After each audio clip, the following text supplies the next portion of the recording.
No Evangelho de Marcos, no capítulo 5, a partir do verso 21, está escrito: E passando Jesus outra vez num barco para o outro lado, ajuntou-se a ele uma grande multidão, e ele estava junto ao mar. E eis que chegou um dos principais da sinagoga, por nome Jairo, e vendo-se, prostou-se aos seus pés, e rogava-lhe muito, dizendo: Minha filha está moribunda, rogo-te que venhas e lhe impõe as mãos para que sare e viva. E foi ter com ele, e seguiu uma grande multidão que o apertava.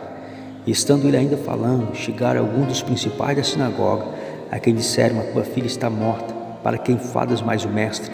E Jesus, tendo ouvido essas palavras, disse ao principal da sinagoga: Não temas, crê somente. No texto de hoje, meditaremos na história da ressurreição da filha de Jairo, um principal da sinagoga que creu no poder de Jesus para curar. O texto nos mostra como Jairo se desespera e, lançando-se aos pés de Jesus, roga-lhe pela sua filha. E rogava-lhe muito, dizendo: Minha filha está moribunda, rogo-te que venhas e lhe impõe as mãos para que sare e viva. Marcos 5:23. Marcos nos informa que de pronto Jesus vai com ele, mas entre o lugar onde Jesus se encontrava e a casa de Jairo, Jesus realiza outro milagre, o milagre sobre a mulher do fluxo de sangue, que já tratamos aqui. O texto nos mostra que por causa do aparente imprevisto de Jesus, digo aparente imprevisto, porque para Deus não há imprevisto, ele se demora, e a sua demora é o suficiente para que a doença da filha de Jairo se agravasse e levasse a pobre menina à morte. E nesse momento que Jairo ouve as seguintes palavras, estando ele ainda falando, chegaram alguns dos principais da sinagoga, a quem lhe disseram: A tua filha está morta, para quem fadas mais o mestre? Marcos 5:35. Segundo aqueles que trouxeram notícia a Jairo da morte de sua filha, não havia mais nada para ser feito, não havia nenhuma razão para incomodar mais a Cristo, pois a criança já havia morrido.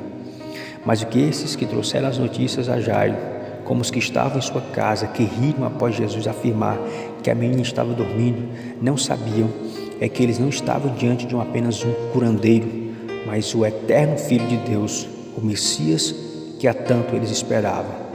Todos sabemos o final dessa história, como Jesus, sem nenhuma dificuldade, trouxe a menina de volta. E tomando a menina, disse-lhe: Talita cumi, que traduzido é: Menina, a ti te digo, levanta-te.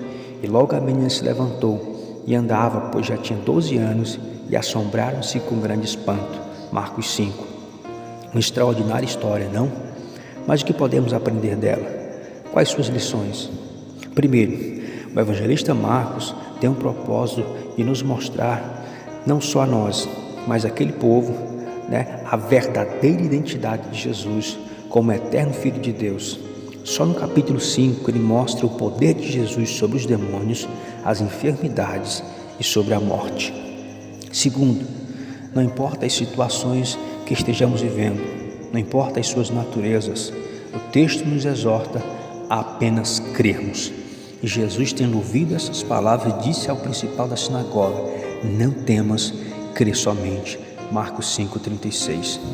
E por último, quando estivermos enfrentando momentos difíceis, frequentemente nossa fé será testada.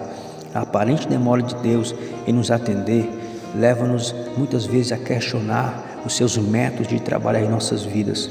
Com certeza, a notícia da morte da menina surpreendeu e abalou a Jairo, mas não a Jesus.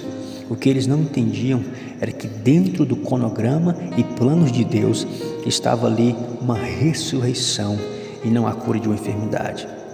E você, como tem visto o trabalhar de Deus em sua vida? Eu entendo, muitas vezes é difícil, mas talvez esse não seja o momento de nós entendermos e tentarmos compreender, mas de aceitarmos. Deus tem o melhor para os seus filhos. O nosso Deus vem sobre nossas vidas não como queremos, mas como precisamos. Deus está dizendo hoje para você: não temas, crê somente.